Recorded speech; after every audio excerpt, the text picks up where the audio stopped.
Fucking fuck. Alright, Maz, this is officially episode 4. But technically episode 2.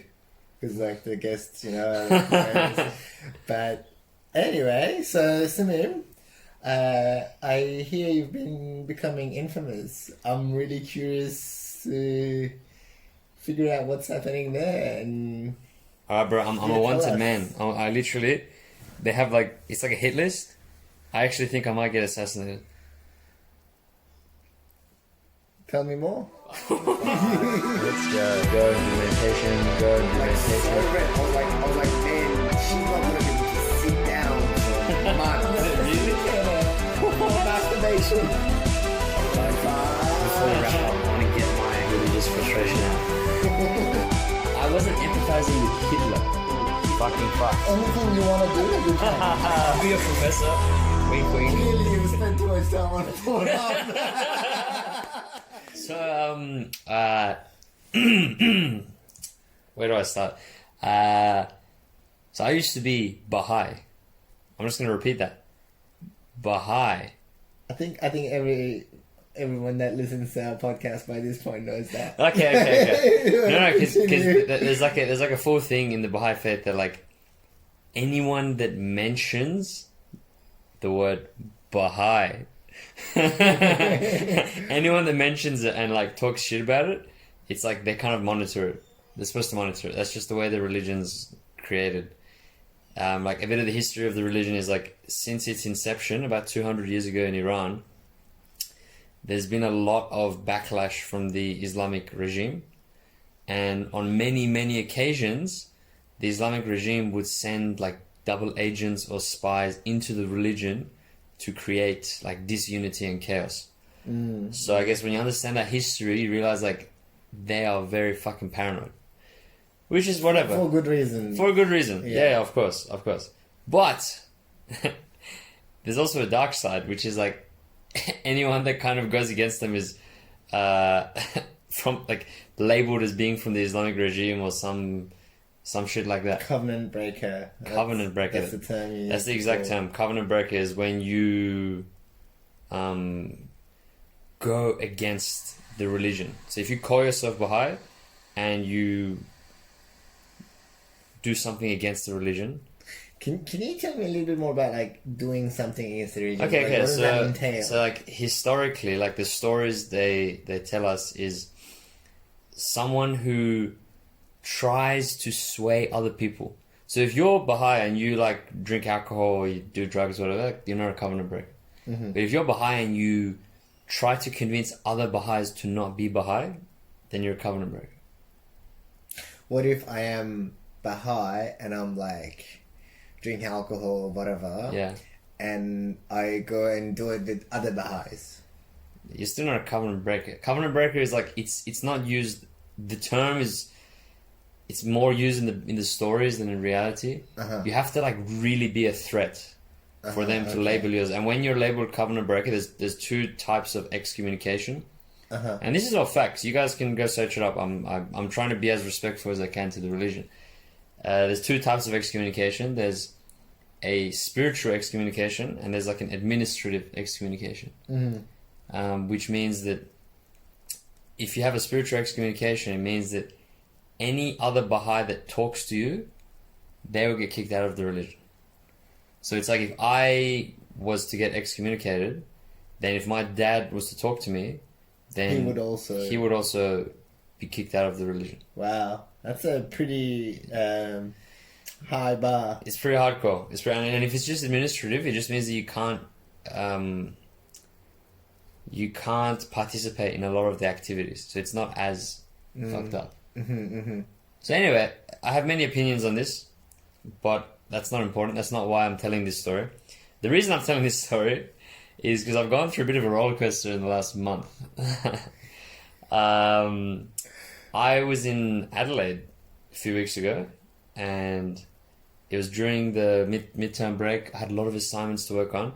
So normally when I go to Adelaide, I book a room at Adelaide Uni, and I just don't tell anyone. I literally just go there and study the whole day, and it's amazing. I mean, You say that as well, though, but then you're like, oh, you're supposed to do this like assignment, you know? I don't know about the. Anyway, that doesn't matter. But anyhow, let me get back on track. So what happened is, I was crossing the lights to get into the campus, and I just bumped into just one of these, like, this girl that I used to teach her in the religious classes. I used to be like the Bahá'í one. Yeah, I used to be run? Yeah, exactly. Yeah. I used to run a lot of Bahá'í activities when I was religious, and I was like, "Oh, hey, how's it going? Like, what's been going on?"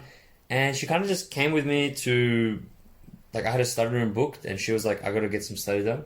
So I was like, "Yeah, you can come with me if you like."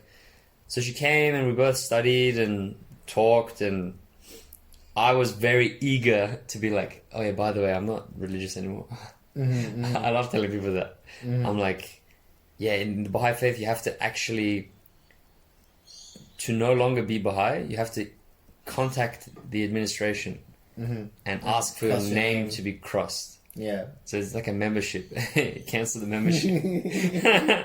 So it's like a big deal. Officially pulling out. Officially pulling out. And a lot of people don't, because it's just it's such a pain in the ass to, like, you know, when you get like a subscription. It's just too hard to leave. Especially, I mean, like, if you're not paying for the subscription, you don't go through the process of, like, pulling out, because, like, well, it's not worth it. It's not worth it, exactly. You're wasting your time. And just for the sake of people listening, it's like, some people might care. It took me a year to actually, like, from the time that I emailed them, they contact me back saying, "Oh, like, have you really thought about this decision? Like, maybe try praying more or something." I don't know. And I was like, "No, I really want to leave." And eventually they were like, "Fine, like, fuck off." Actually, I'm a bit interested. So when they contacted you, what was the tone of their messages? Like, were they like, it's very, like, loving, and what? it's like, "Oh, like, my poor child, you've just been, like, you just been led astray by the corruptness of society." Like, it's very, very much like, from a place of, like, moral high ground. Yeah, okay. It's not, yeah, there's they don't understand, because to them it's like, we have the most beautiful message that's going to save the world. Like, why the fuck would you want to leave? Like, what's wrong with you? Like, I don't think there's much understanding. There's more just, like, pity. Okay. Anyway, let me get back to the story. So this is this girl. We're just talking. I told her I'm not religious, and she's kind of like, she's like, "Oh, what? I'm curious. What happened? Why did you leave the religion?" And I told her some of those stories. And then I was like, "Sorry, I don't want to be rude, but I just got to do some work." And she saw what I was doing. She's like, "What are you doing?" I was like, "I'm editing a podcast." And she's like, "Oh, show me the podcast. Like, that seems really exciting." And I this is season 1. So we had about 8 episodes published already. I took down season 1, so this is season 2 now. And she looked at the names of the episodes. One of them was like tripping, first time mushroom experience. One of the episodes was like called MDMA. Like, it's just like, it's like hippie wonderland.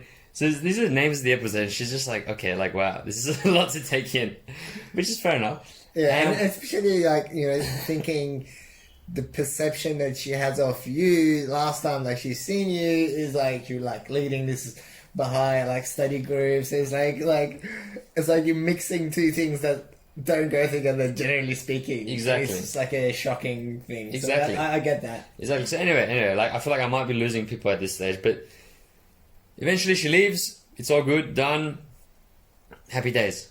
And then I find out from different sources, definitely not one person, multiple people. I've still got connections in the Bahá'í Faith. Wink, wink. Anyway, and apparently, this is what I've been told. The religious administration are scared. I've been accused of approaching Bahá'í youth and trying to make them not Bahá'í, trying to, like, brainwash them or something. This is the accusation. A source of corruption. A source of corruption. And apparently I'm telling you, this is also something that I've been told, is they think it's some sort of organized threat against the religion. So they think our podcast,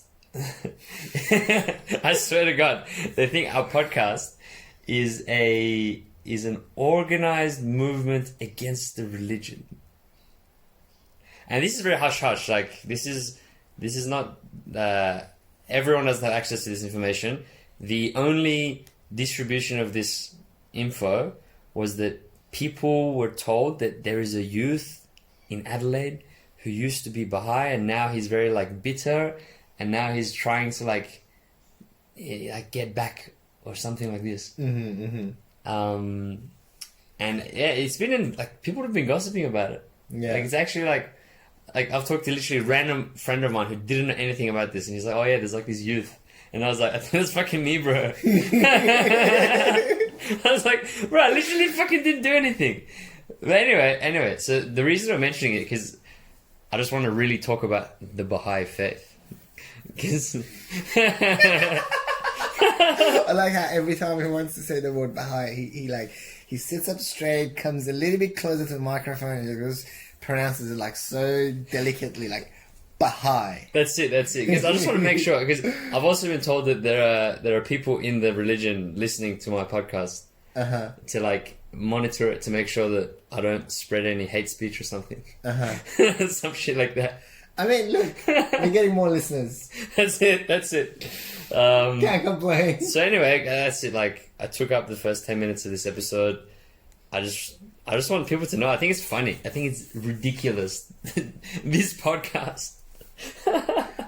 Well, so the reason I asked you to tell us about this is because I find it kind of interesting how when something unknown is going on and you feel threatened by the unknown, people, even completely rational and logical people, and I don't know if that even exists, like a completely rational, but like normal functioning rational people as a people, they tend to become completely irrational and respond in ways that doesn't make sense, doesn't add up with the characteristics that they have previously shown to have.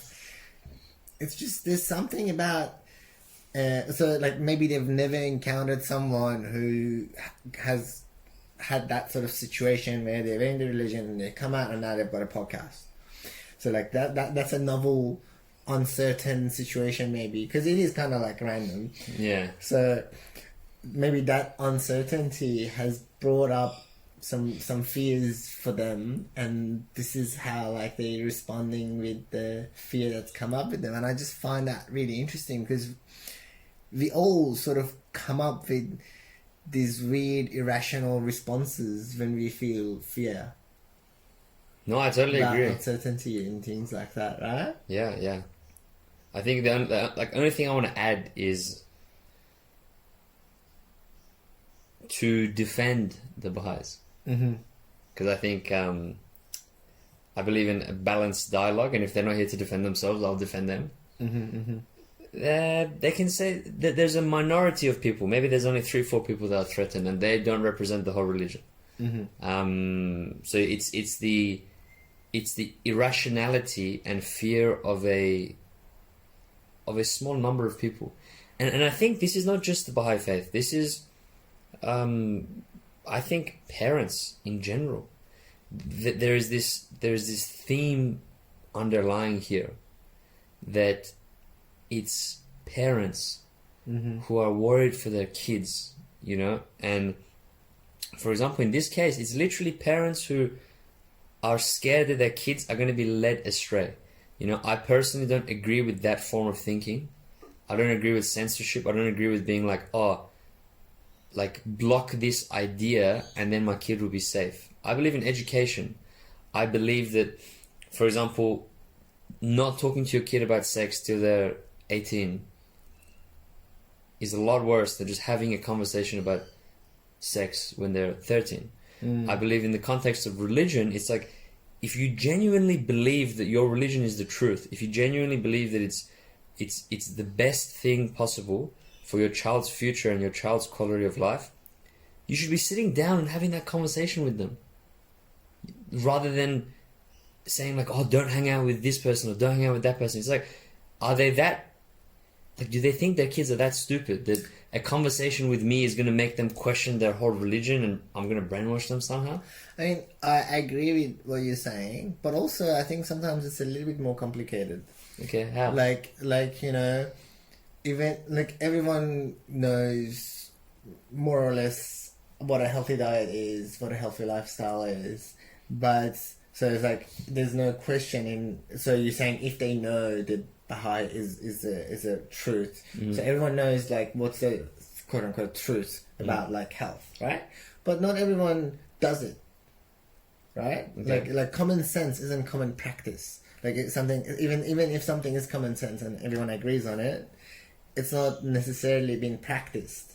So like maybe, you know, I could have this belief that even though I've sat down and I talked to my kid about fitness and how to be fit, if he's hanging out with all these like people that smoke cigarettes or do unhealthy behaviors, it's going to affect him, because you know the things like you're the sum of the 5 people and you spend most time with, all that stuff.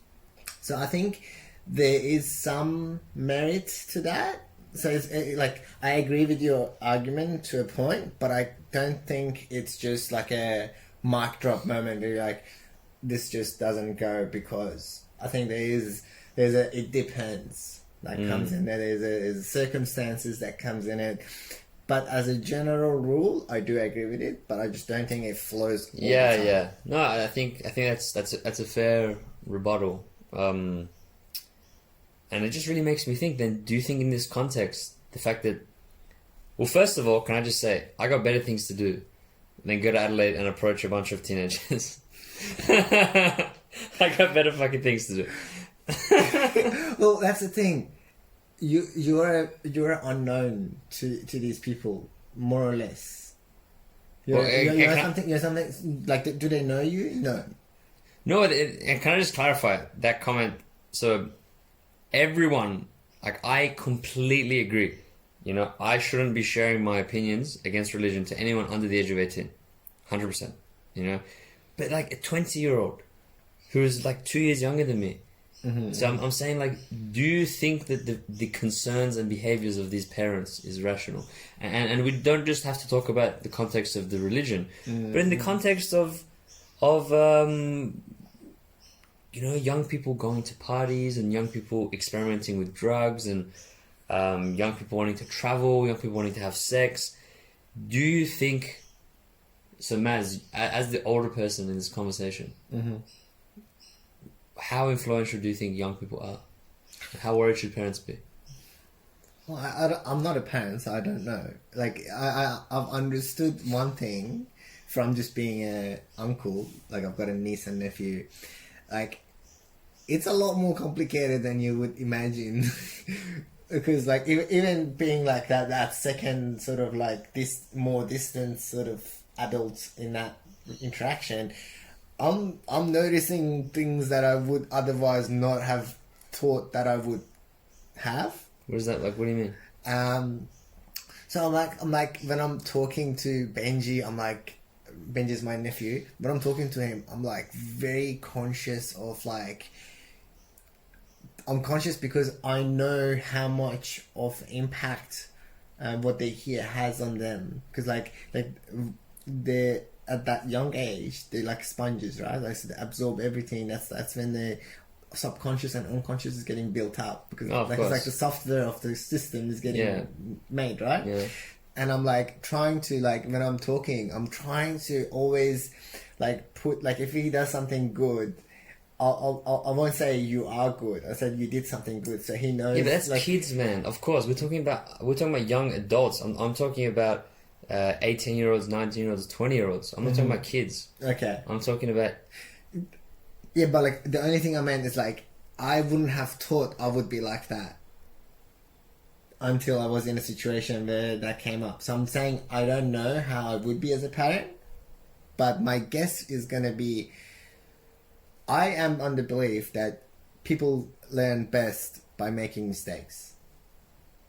So if someone wants to go and do whatever, they should go and do whatever, regardless of that whatever is, because as long as you don't kill yourself or you don't significantly like damage yourself in some way, that's lasting.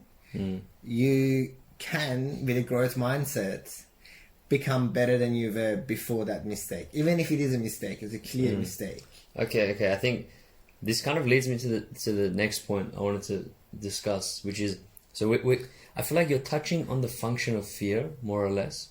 You're saying that there is some rationality in the behavior of these parents. Is that right?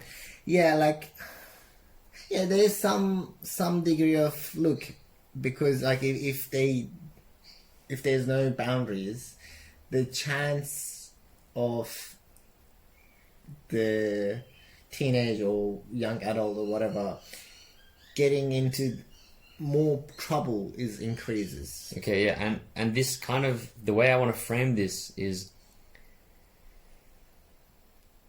this intolerance, because I think there's a deep intolerance in society about opposing opinions, yeah, and I think this deep intolerance to be like, I am religious, therefore I hang around with religious people. I am non-religious, therefore I only hang around with non-religious people.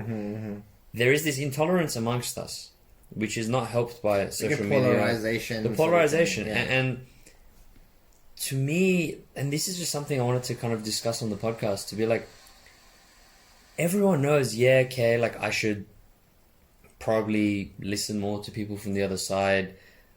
But when I look around me, I'm like, there's so much intolerance. Like even right now with like the conflict happening in the Middle East, like I don't want to go into the details of the controversy of it, but there is one side saying there is only one truth and that's my truth, and there's another side saying there is only one truth and that's my truth. And now you just have two groups who are just shouting over each other, trying to make sure that others subscribe to their version of the truth. And that idea to me has parallels with the notion of religious people. You know, like even myself as being like a non-religious, to me, even if sometimes I try to be empathetic and sympathetic, to me it's like, yeah, it's like silly. It's like, and I am kind of feeding into this. My truth is, yeah, religion is like ridiculous, like blah blah. So I'm like, why do you think there's all this tension? Well, I think so. One thing that leads to this tension, in my opinion, is social media. The echo chambers, right? So if you are whatever, doesn't matter if we're talking about religion, if you're talking about politics, if you're talking about anything you're talking about, you go and like all these pages, or you have all these people in your Facebook that talks about the same side, that they agree with you, and you spend an hour or whatever on that platform, and you're just seeing all the reasons why your belief is right and all the reasons why the opposing belief is wrong, and you're being fed that continuously over time. So you come to have this really like sharp sense of truth, that what I believe is truth. Look, I've got all this evidence, all these people agree with it, all these people have shown me evidence of it being truth, and all these people have shown me evidence of the other side being wrong. So because of that, like, that creates a strong views. It sort of get rid of the grey area, so you don't have the grey anymore, and you just got this black and white. Yeah, but is there some function to that? Is that kind of good? I think it's terrible. But I'm just trying to like think like devil's advocate of this like case, and I think I think it's helpful.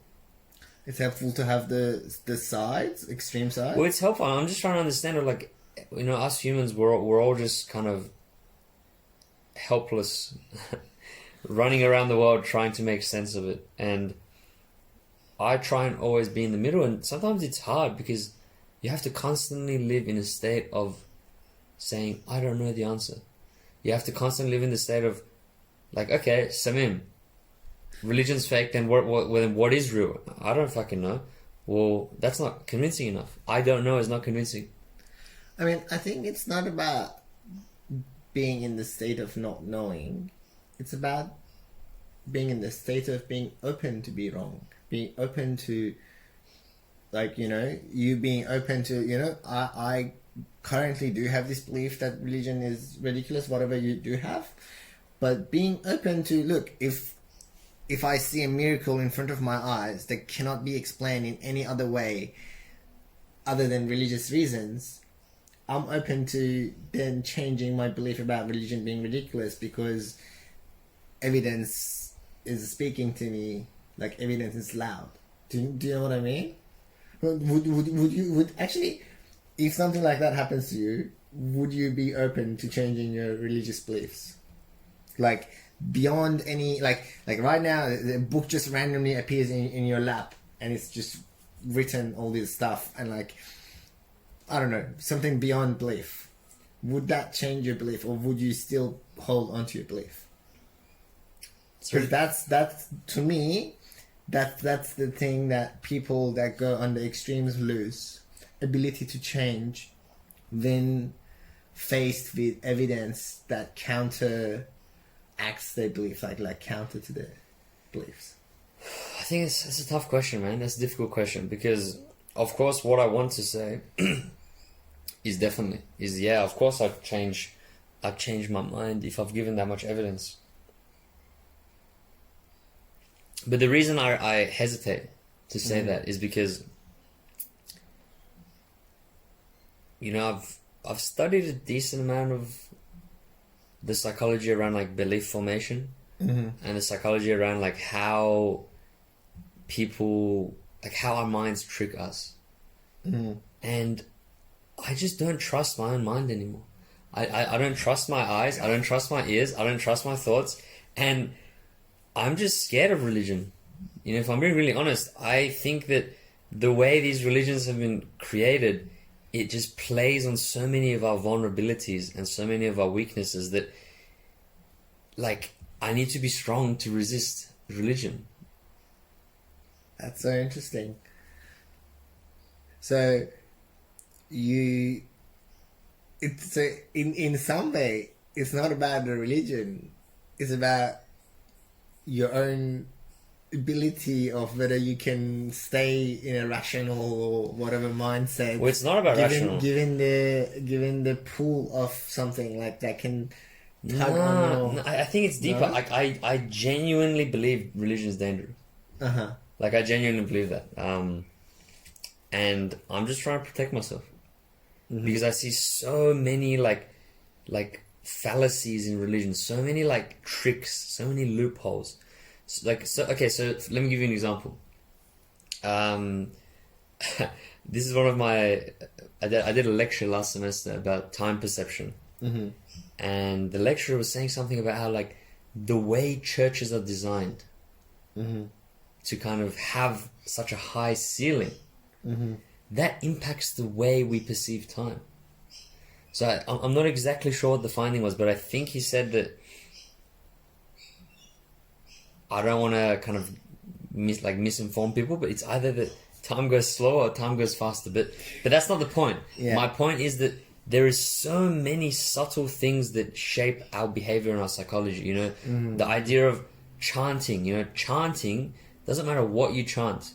The form of chanting releases so many certain chemicals in your brain that makes you more likely to be open. You know, so many of like prayer is like meditation.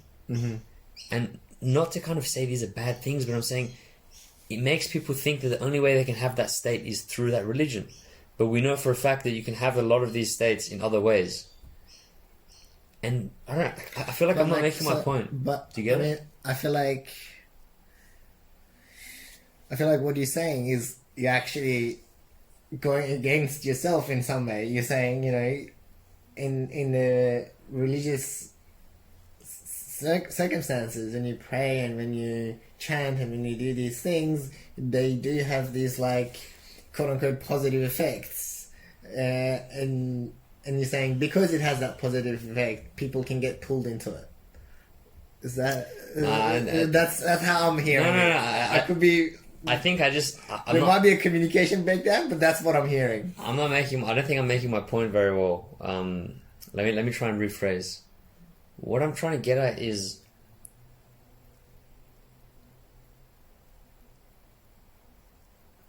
like the concept of. I'm just going to steal a line from Yuval Noah Harari. He introduces this concept of sacrifice. Mm-hmm. He says, like, why is sacrifice such a big deal in religion? Because it is. Sacrifice is the most important thing. You know, you sacrifice your time to serve the community. You sacrifice your carnal urges. Like, you either don't drink in Islam, you don't have sex before marriage. You sacrifice pain for God, more or less. When you fast, when you don't eat, when you don't drink. So I'm going to interrupt you for a second, but sacrifice, I think, is a big deal, not just about religion, but outside religion too. Even when we were talking with Mark and Matt on the podcast the other time, the idea of suffering and sacrifice are very related. Yeah, because when you sacrifice, you're suffering, right? Like, it's almost interchangeable, almost. Mm-hmm. So, I think like suffering has a function, like regardless of religion. Even if no religion ever existed, suffering has a function, and that function is quite crucial, in my opinion. Okay. Without, like, it puts things in perspective, because like, so it's like one of the things like Mark Manson talks about that I really like. It's like, if you ask people, you know, what do you want to have in your life, right? Most people would say, I'd like to be financially free, I'd like to be healthy, I'd like to have fulfilling relationships, or whatever. Everyone more or less would have those things, right? But not everyone gets those things. Why? Because it's not about what you want, it's about what are you willing to sacrifice to get what you want. Yeah, I'm with you. So sacrifice and suffering has an important function, because that's what's going to determine, like, your tolerance for sacrifice and suffering is what's going to determine whether you reach your goals or aspirations, and to what extent you're going to reach them. You know, you are sacrificing your time right now, going to uni, studying, because you have a goal, right? And it's outside of religious context, has nothing to do with religious. So I think, like, saying sacrifice is only significant in religious context, I think you're selling sacrifice and suffering really short. I think it has function all over everyone's lives. Everyone is sacrificing something for other things. Like, you know, when you made time today to do a podcast with me, you sacrifice time for something else. You're not getting to do something else, right? Yeah. So whatever you do is always part of our lives. I don't think it's a religious thing. Okay. A global thing. That's what I see it anyway. I don't know. What do you think? No, about that? I totally agree, and that's my point. If sacrifice wasn't such an important thing in our lives as humans, then it would be nothing to be worried about. I wouldn't even mention it. Mm-hmm. But I'm saying, I think so. The concept goes like this. It goes that, let's just say, for the sake of the conversation, religion is a myth. Religion is a story. Okay. Yeah. It's like some guy came and wrote this story, and he's like, okay, now follow me. And the only thing that makes that story real is the suffering.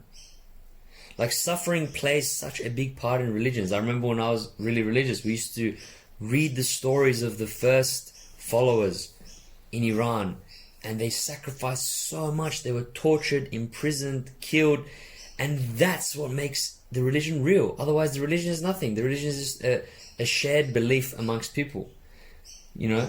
And the way I also mentioned this is, like, for example, my dad's very, very Bahá'í, very religious, and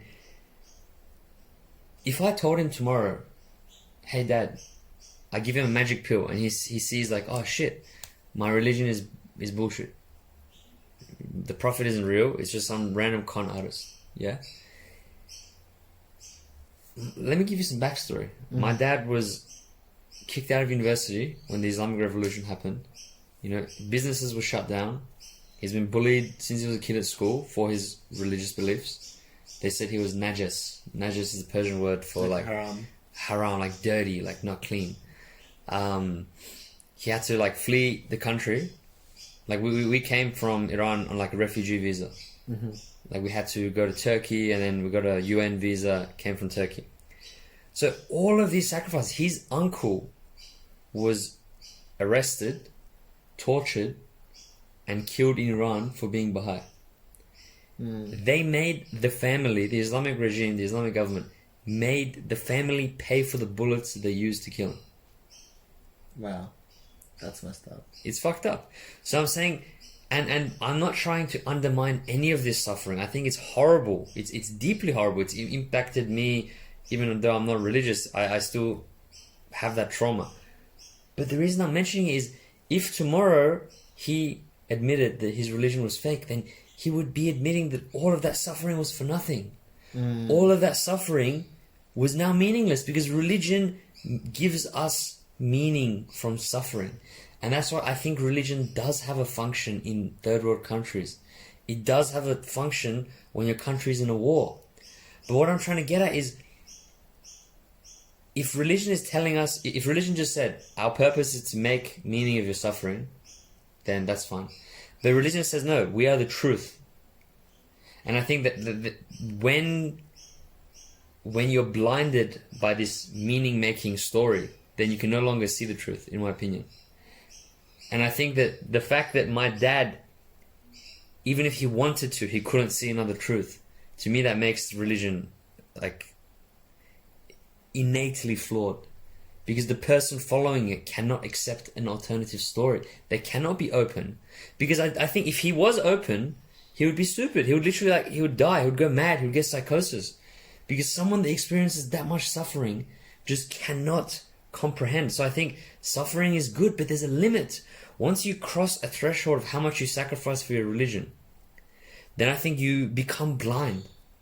Whether you like it or not, you become blind. And I think that's dangerous. That's very dangerous, because it feeds back into the thing we talked about of where you become more extreme. You can only see your truth. And I don't blame you. I genuinely, from the bottom of my heart, do not blame you. But I'm saying that's why I think religion is dangerous, because there are so many mechanisms to keep you further and further and further trapped inside that way of thinking. There are not many religions I'm aware of that allow you to hold that belief whilst at the same time being open to other concepts. And I think the world we live in is polarized enough. There's enough conflict. There's enough groups saying we have the truth. And it's time for people to be more open. And I don't think religious thinking is creating the future and the world that we want and we should have. Look, what you're saying is what I used to say, I don't know, 7-8 years ago. Actually, I might give you a little bit of a background to what happened there. So I had an ex, and she was Christian. Like, she wasn't. Her parents were, really, because she couldn't care less about it. And we were really getting on, and we were even thinking of getting married. Like, that was on the cards. And then her parents didn't approve, only because I was not born and raised in a Christian family. And that really messed with me. I was like, we've already got racism and sexism and all these isms. We don't need a fucking religionism, you know? That's where I was. And I stayed there for a while. That's when I was actively atheist. I would argue with people why they should become atheists even. But then, I've got this friend now, and she has this. She doesn't do them anymore, but she used to run these youth groups, right? And religious youth groups. Well, most of the people that come are from one religion, but it's it wasn't around the religion. It was they were actually like talking about taboo topics, things that you're sort of like, it's hush, like you're not meant to talk about, and things like that. So it was actually like, and I was going to those, and I was like, wow, like this is like completely contradicting what I believed, because here are these people that are talking about things in a way that is not only making them like, they were literally like, in my perspective, what was happening in those groups is they were coming to the center. Like you know how we've been talking about going to one side and the other side. In my opinion, they were coming to the center. They were seeing things in a more balanced way because of the discussions they were having. And then I'm like, holy shit! It can have like, religion actually can have that the opposite function of what I believed was its only function. So I guess where I'm going with this whole thing, to bring it together, is I think it can be the way you said it, but it can also be the opposite way. In a way, it's like a tool. And tool can be positive and can be negative. No, I disagree. Yeah? Tell me. I disagree. I think... So you don't think there is a positive... You don't think there's people that have used religion in a positive way that don't have that like my way or highway mentality and creating separation? Do you think that people like that don't exist? No, I'm not saying they don't exist. What I'm saying is taking the determinist lens to be like, people are a product of their environment and their environmental pressures. Do you agree to an extent with that? To an extent. With that lens. Can you adopt that lens for this conversation? Yeah. Taking that lens, I think that people who are immersed within religious communities, in my opinion, become more polarized.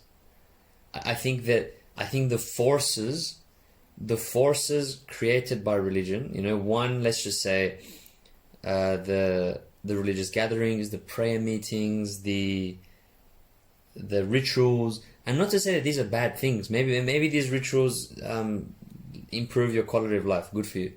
But I'm just saying it innately makes you more closed-minded, because the idea is, fundamentally, the fundamental belief in all religions is, let's take Islam for example.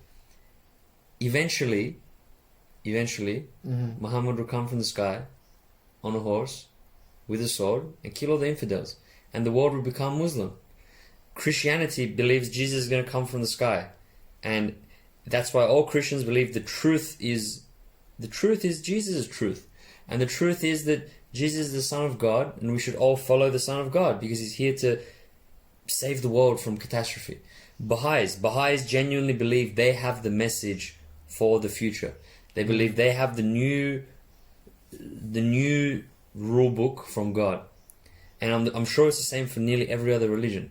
So I'm saying, when you fundamentally believe that, you become more intolerant of others because you're somewhat condescending.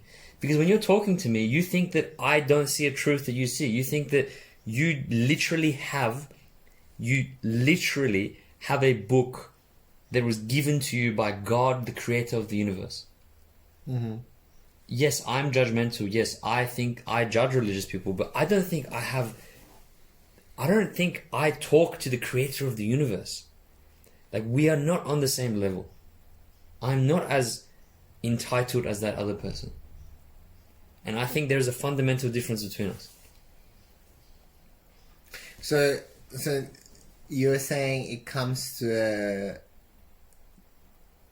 degree of entitlement because you feel, because as a religious person believes that they know that the truths, then they are in a sort of like a high ground to in compared to you. So that's what's creating the separation and polarization. Is that what you were saying? And it's not just the entitlement. It's not just the moral superiority.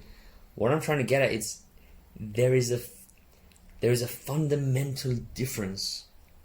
Like there is only, like what I'm trying to get at is, a religious person can be moderate, they can be in the middle, and they can be open-minded. But at the end of the day, they genuinely believe they have the truth of God. You know, we can all agree. You know, me and you both believe there is a God in some shape or form. Maybe not a man with a beard in the sky, but there's a creator of the universe, more or less. And if you genuinely believe that creator of the universe has distilled a message, and you follow that message, I don't even think it's possible for you to be open-minded.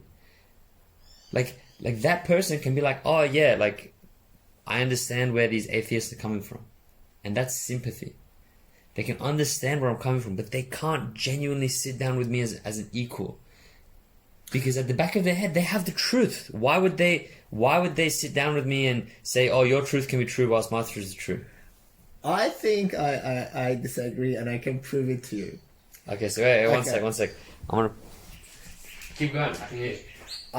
I'm thinking, would you be down to having this discussion with a person, a Muslim person? I'll bring her in, she can sit down here, and you guys just have this discussion, because I know she's genuinely interested in having these kind of discussions with people that are atheists or whatever, and she's very interesting person. Not done. I mean, like, hey, I don't know what will happen in that conversation, but I would be interested to listen to that conversation even. No, because I would love to. I'm a little bit out of my like I don't have deep religious knowledge, right? Like I'm just some guy with whatever interests, but she has, and she also I see her as a very open-minded person, and to many degrees, she is that. I see her as being what you think is impossible. So I see her as an example of invalidity of your saying. That's what I'm like. I'm like, well, at least I know one person that definitely defies that, in my opinion. But I don't know. Yeah, maybe they can be another guest episode. Definitely. I also have another friend who she's Catholic. So I'm sure she would love to come on the pod, so we can have Samim go up against Catholic Muslim. I think, Samim, going back to like one of the main reasons why we even started this podcast, I think like this polarized thing and like this intolerance of other viewpoints and ideas, I think that is at the core of why we are sitting on this couch recording, right? And like, what better way to address that than to actually have people that literally have opposing views and sit down and have a conversation in a respectful and honest manner. Like, I love that. Bro, I'm down, That's man. it, bro. You don't need to convince me. That's it. You had me at the first sentence, dude. Yeah, look, I'm somewhat. I would have liked it if you could disprove me with your words, but I accept your duel. I accept your. You accepted the duel. You're sending your best knights to fight me. That's it. I accept. We should have a tournament. Oh man, no, I'm done. I'm keen. And sorry, I went on a bit of a tangent. Why are you apologizing? I got a bit passionate. Like, people can't see, but I was like, my veins are like popping out of my neck. I was like, no, I love it, and that's the thing. It's like it's the thing that. So, what I find interesting is like, you know how we talking about like when you have a belief, when you have a strong belief, it makes you more likely to not come to the middle because you're on the strong sides, either disbelief or disbelief, right? You know what I mean? It's like the opposing sides.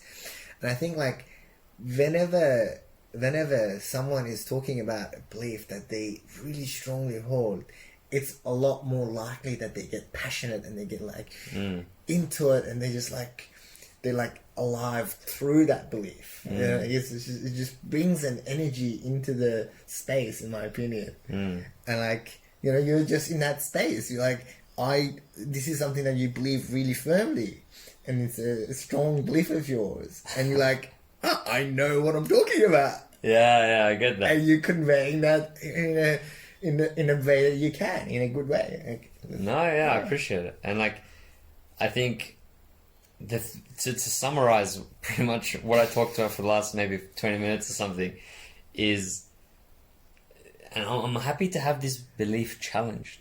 I'm happy to admit that I was wrong on the podcast. If someone can help me see that I'm wrong, but I genuinely believe that religion feeds polarization. I would love to say otherwise, but that's just what I believe. And if people are convinced or not convinced, let me know. Reach out. No, look, I think it can, but it also may not. Yeah, of course. So that's the difference that we have. And like, look, I actually like like I said, I held your position for several years really strongly, probably more strongly than you're holding it right now. Like, if you think you got passionate, you have not seen passionate, bro. I used to I remember back in the day, I used to live in Parramatta, and there was like these people giving like the pamphlets. Oh, I used to fight them. I used to like talk to them to try and like, you know how like you're saying the parents of the Bahá'í, they're worried that their children is gonna Bahá'í Faith.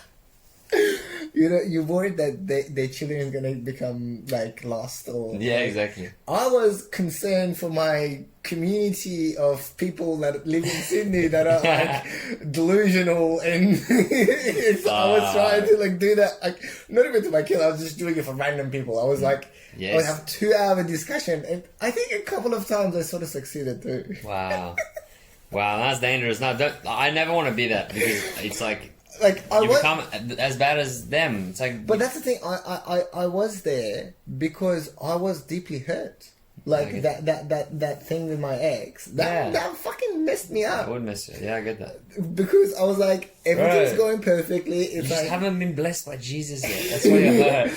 It's not even you haven't been blessed. You weren't born blessed. You weren't born into a Christian family. I even said, look, I'll come to church every Sunday. I'll read the Bible. I'll memorize the Bible. Right. Like, if I was a parent and someone said something like that, I'm like, this guy cares about my kid, has dedication, has commitment. Fuck, have her. Bro, they're gonna go to hell, you know. And that's it. But who knows? You know, I tell this to my dad. I'm like, Dad, I'm doing you a favor. And he's like, what? What are you doing? And I'm like, if no one goes to hell, then there'll be no such thing as heaven. So I'm doing you a favor by going to hell. How does your dad respond to that? He's like, and he just like doesn't talk to me for like 20 minutes.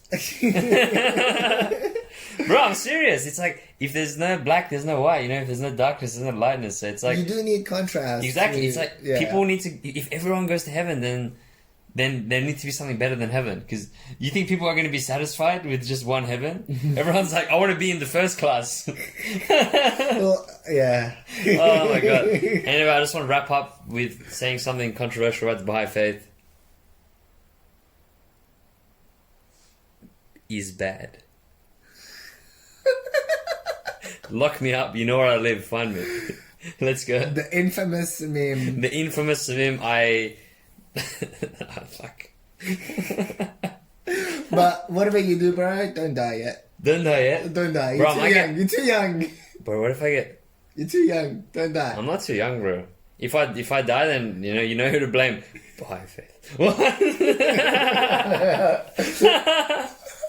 Oh my god, I'm gonna get cancelled for this shit. I like how like it started as a accusation, quote unquote, like, you know, this guy is making organized effort, and now it could actually become a self-fulfilling prophecy because you're like, oh fuck it, if I'm being seen as this, I might as well be this, you know, the consistency.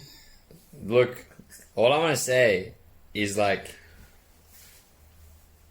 you know, people from uni know I'm pretty good at making groups.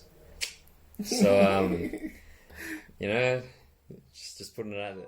Fucking fuck. Let's go. Go and do meditation. Go and do meditation. So red. I was like, man, she's not going to be able to sit down for months. For masturbation.